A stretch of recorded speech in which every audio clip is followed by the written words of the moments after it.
Join us to share some of the history of the Bears Den Lodge, the French River, and the rails coming to the area. Join Paul, a local historian who shares his knowledge and life, starting with some geology and the building of our quartz fireplace by a local First Nation, Sylvester. Well, you can't replicate. If you notice, I believe I brought it once, that map showing the different geology of the rocks in your area and the different veins of that mica hosting rock that he used. And it's only in certain locations, and it has to be up above water line and everything. And as I said, they wouldn't carry it too far. So it had to be local. If it was any more than a few feet, he would have got the rocks off the shoreline around, and that stuff was so unique. He used it. Yeah, that quartz fireplace is just amazing in the lodge. Oh yeah, I mean, the whole thing. It's got to be all together, right? It's all part of one. You just take in that in room. You just look around. You're looking at over 100-year-old architecture. That's how they thought at the time. This is when it was no highway up. So all the stuff there was generally came from other places.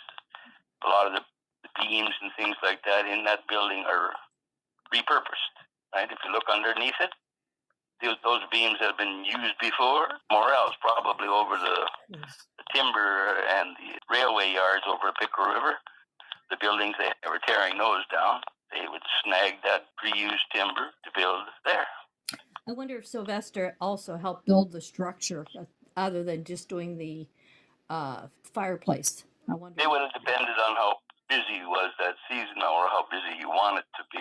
But almost certainly he did. Yeah, sure. He would have taken that job on for a couple of months that season. He also guided and imagine he trapped and things like that. So he might even work part-time for the lumber companies that were still plugging away a bit in the 1920s and 1910s. Not major, just taking what was left. That's why we see the pictures of the French. There's more trees now than there was 100 years ago. Like 100 times more trees. You look at the pictures of back then, and it was deep nude. They just cut everything, right? Down she come. And took what they wanted, and the rest, of course. So you're looking at bare rocks with brush on it. Mm-hmm. So yeah, it looks a lot better now than it did 100 years ago after they timbered. How it looked before the timbering would break your heart, make you weep. What kind of timbers were they finding? Well, when they got there, these are huge white pines, monstrous white pines, like the ones from around Falconbridge here that 4 men couldn't put their arms around. Wow. You think of the terms, not as big as the big ones in California and that? No, not in that league. But big enough to make you weep if you looked at them now. It could trunk about the size of your kitchen. Well, we protected the virgin forest over on Boom Island. We wouldn't let them cut it. There you go. Old growth forest. Yeah, there's little pockets of it left, and good for you. That's what you got to do. Just even if you can see it once, you can understand what it was like, and you just in your mind's eye stick it across everything up here. In my particular location here, it was perfect because of the glacial moraine and the gravel and everything, all sand. That pine trees got. When I grew up, I'd explore the areas here looking at the old stumps. Unbelievable, the size of these pine trees. And they're irreplaceable. You just can't regrow a forest like that. These are 300 or 400, 500-year-old trees when they took them. So when they took them, that was that. As soon as you take down the forest, of course, there's such shallow soil, because we're only talking the period of time between the glaciation and now, about 10,000 years, you don't get much soil, especially from pine trees. So after a couple of years of rain, the soil's gone, and you're back to basically what it looked like after the ice age, right after the ice left. So to get the French looking the way it is now, it's pretty good. Yeah. Well, and the fishing, you know yourself, the fishing is great. The limitation to the fishing in the French is the ability of the angler. So well put. The honest truth. Every opportunity is there, from the smallest minnow we were talking about, Joe, about trapping and looking at the little fellas, to world records in every category. And it's entirely up to the individual. If you have the patience and the knowledge and the ability, they're there. Yeah. And I'm not talking one. But yeah, it's an amazing place. When you say history of the French, my mind just goes, boo. It's unbelievable. I just love hearing the stories. It's just... Oh, Your location, it's like living in a museum. And I also admire you because you keep it up and you've done credit to it. To be perfectly honest, having read the history of the place, I mean, you've done far and away the best.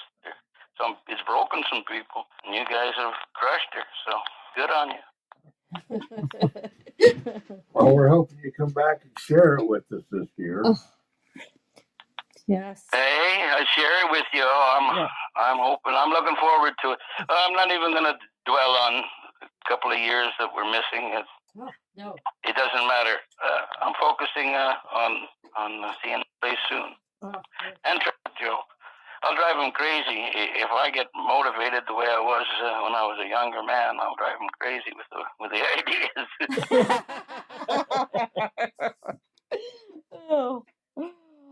Oh, it's been a real pleasure hearing amazing stories and history and.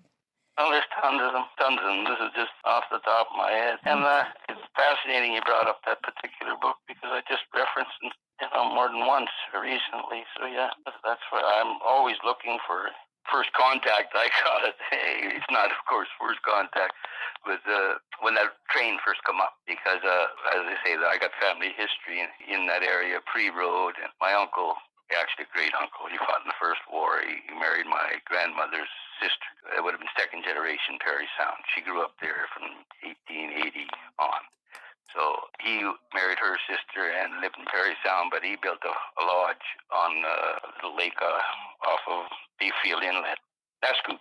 Are you familiar with Nascoot Lake? Not real familiar with that one.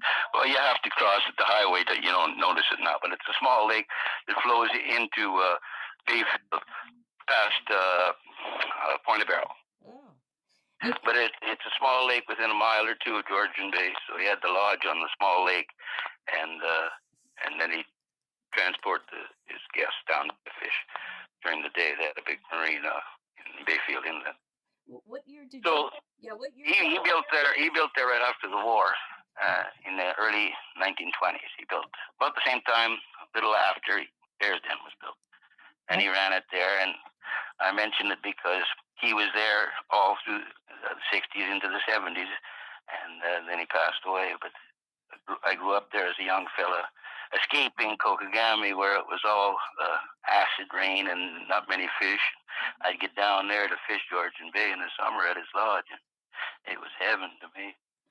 Oh yeah, that whole area is fascinating. And of course, I was there just as the highway went through, right? I was just a young fella, and the highway only been there a couple of years when I started driving. So I remember, the Bush League, Highway 69. Wow. And now to see the change, of course, I grew up going by Hartley Bay Road and the French River, every drip down there, and I'd look down to my right, and I'd look down the French as far as I could from the bridge going across the highway. And I'd wonder what was around that friggin' bend. And I wondered a million times. And then it turned out it's Hartley Bay, cool. First it was the lodge there at the Flat Rapids, and that was kind of a dud. But Hartley Bay was further on, so I knew something good was at the end of it. But it was fascinating, the history of that area prior to the road, the steamships and the fishing, and the deer hunting down there was he made a fortune. Mainly Americans, fishing of course, but the deer hunting in the fall was just unbelievable. I don't know how many deer. Ridiculous. The pictures are just ridiculous. Racked them, just 30 in a row, and it was just unbelievable. Because they timbered it all. About 30 years prior to that, they had timbered everything, so all the secondary growth come up. And what a deer thrives on is secondary growth. And in the old growth forest, there was very little of that. So the deer population was kept to a minimum by wolves and lack of opportunity to expand from lack of things to eat. As soon as you cut the forest down and secondary growth comes, well, for 50, 60 years, the population of deer just went insane. And so the hunters had a field day in the French River. Still a good deer population, but young forest isn't as exposed as it was for that 50 or 60 years until the canopy forest has established. The deer hunting was just incredible. So yes, the phases of things to do on the French. Great fishing all the way along, timbering, and that's gone. And then deer population explodes, and they abuse the fishing and it battered. That's come back. Oh, great. That's what a river will do because you're flushing all the time. Yeah, it's been a pretty amazing river system. But with Oh, it still is. Yeah, it's fascinating. And there's more to it than we even take time to poke. I mean, the Pillow is its own little river system. You've been all the way up, up the little beaver dams and stuff, the headwaters up behind Crooked Lake and in there. That's all its own little river system. the beavers like that area. Yeah, it is. But I mean, a young fella get back in there. There's some little pockets and holes in there holding some fish. Make you shake your head. Oh yeah. Not too many Yeah. venture that way. No, they don't. That's why there's fish in there that make you shake your head. Yeah, they don't. They don't take the effort. Now, I'm not about to do it now. I wouldn't put Joe through it anyway. Just to hear him moaning, he'd have to give up. But we can get close anyway, wherever the motor. To venture, huh? Where the dams of the beaver aren't. Yeah, once we get to the beavers, well, they're on their own. That's the fascinating. That's what happened to that area I hunted. It's actually not far. I check it on Google Maps all the time. It's only a few miles from the lodge, back between Bird Lake and the river, just above the chutes that come in. There's Sturgeon Chutes, a mile or two above Sturgeon Chutes. I'd come in from the Killarney Road, drive back there on an old bush road as far as you could, and then walk the rest of the way. And it was beautiful hunting. I mean, just beautiful partridge hunting back there, and moose, and you name it, it's back there. Bear. Well, you hunt there, how many bear there. And yeah, the beavers took care of that. over the course of 10, 15 years there, it just became inaccessible with their dams and flooding and everything. So yeah, they take care of business given the opportunity. Just amazing. Yeah, it is. That whole area is, and the history of your place and that. So I'm really glad to hear that you got a little focus on it, because there's a niche market out there. People that would be fascinated with that. It makes everybody kind of goggle. You hear them when they come in your place there. Yeah, there's only a few that's still doing the meal plan and packages and things like that. Yeah, things have been screwed up the last few years. Yeah. Like I said, let's just not even dwell on it. Let's look ahead. Things are improving and will improve. I mean, if for no other reason, you're sitting on a gold mine. If you get fed up with the place, you'd have to beat off prospective buyers. So I mean, you can always get in with at that. Wow. It's a lovely location. It's worth every effort you put into it. I know it's a ton. I give it to you. That's for sure. It's a ton. It's labor of love. That's all we can Yeah, well, say. it has to be. That's why I cheer for you guys, and I want to be on the team as much as I can, because it's a lot of fun. Yeah, well, standing down at the front dock, looking out over the evening sunsets, reflecting off that front water is just amazing.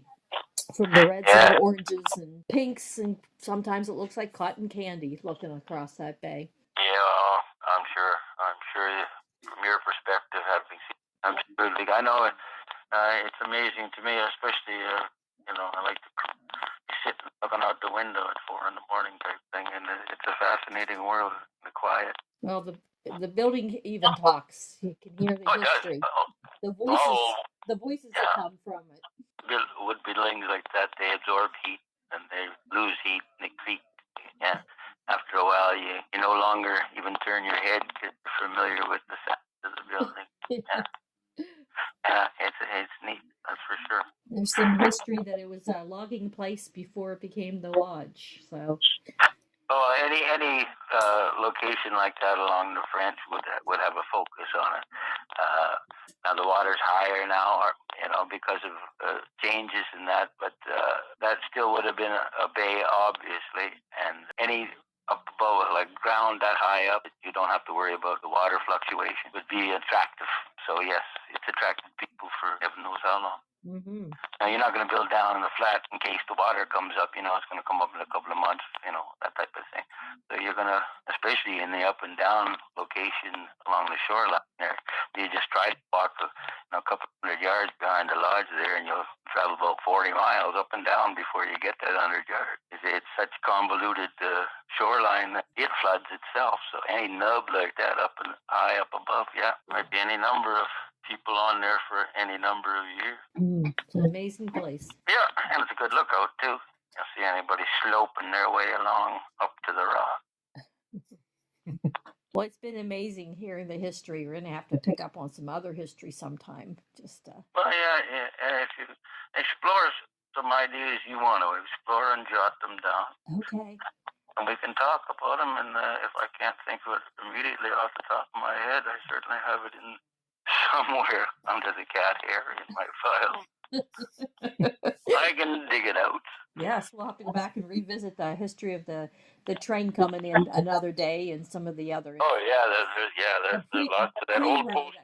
I'd love to go back. Yeah, the old posters from that would have been the Central Northern Canada Northern Line. It was before the CN. They became the CNR eventually, in competition to the CPR, which was the main line that went across the country first. But originally it was the Canadian Northern that ran from Toronto to Sudbury and beyond. And they eventually formed up with a few other smaller ones and became Canadian National. So that was the original line that went up. But they had old posters and everything back in the day to coax people to come on up and see the French River. What year did you say that was? That would be around 1908, I think, the line went through. He came up to Sudbury in 1908 because my grandfather helped build it. He was born in Prairie Sound, and he worked on the building of that line. He talks about all that area, Hartley Bay, and he talks about Rumford Station outside of Sudbury here, before Sudbury, before the line hit Sudbury. And so that he helped build that line as a young. Wow. In fact, that's how he got married. He built that line, and they continued on out west, walked back from Winnipeg across northern Michigan and down Michigan and across to Prairie Sound. Wow. To get married, to marry my grandmother. Stupid bastard. Wow. Anyway, that's his story. So he helped. He was only just a worker, but he was on that line when they built it. So he would have seen the French brand new when they first got there. Other than, of course, 100 billion Frenchmen up and down and Indians going the other way, but never cross country, that's for sure. Some amazing history. Oh, it is, right from Etienne Brule, come down there before Champlain. So he noodling down the French there. I think it was 1608 when he come down the French in the early 1600s, real early. Wow. So yeah, that's 400 plus years ago when he come down there with the Nipissing band till I met the Chevaux Reveilles, the French called them, the Indians with the hair standing up. Used to grease it with bear's grease, make their hair stand straight up. That particular tribe, and they ran into them on the shore of Georgian Bay picking blueberries. It's a major thing for Indians, dried blueberries. Wow. So that was the first Frenchman / white man, but anyway, he was the first one to come down there. Totally amazing. Yeah, well, it's unlimited the history of that area. Well, thank you again, Paul. We really appreciate it, and no trouble. Oh, it's been enjoyable. We'll have to call. Well, when you start talking about that, it's just a question of shutting me up, actually, because I find it all fascinating. I find it too. It has so much to tell, and the lifestyle is so different from what we're doing now that sometimes we think that we need to go back to the way it was. Well, yeah, there's nothing wrong with that. I can't argue with that at all. There's a lot of that should be brought back. And I like to dwell on it. You don't have to be a fanatic about it. Just bring back the good things. Yes. At least experimentally. Definitely. And if you can offer some of that, perhaps there's a market out there for that too. People who want fish, big bread, or you know what I'm saying. Right. Get back to a little bit. Row your boat out. You'll catch a lot bigger fish if you sneak up on them rowing these days. They figured out sonars and all those noisy freaking electric motors and that. Monster fish have figured that out. You row up on them like they used to 100 years ago. There's no 100-year-old fish out there. If there is, I don't want to catch them. Some interesting fish out there. Some trophies for sure. In every category, from big old ugly cats to dogfish, you name it. There's everything out there. Smallmouth bass will make you weep. And maybe not largemouth. They don't get that big up north here. But everything else. Well, they're getting pretty big, but we don't have... Well, they do, but not in the 22-pound range. No. But not with the winters we got up here. But you never know. You never know. You might have a Jean Ferret, the giant there, species. One particular guy that gets monsters. It would be a female. I shouldn't say guy. If it's going to be a large fish, it's always a female. That's for sure. Pretty amazing. Well, it's been a pleasure. It's been a Yeah, it's been nice talking to you.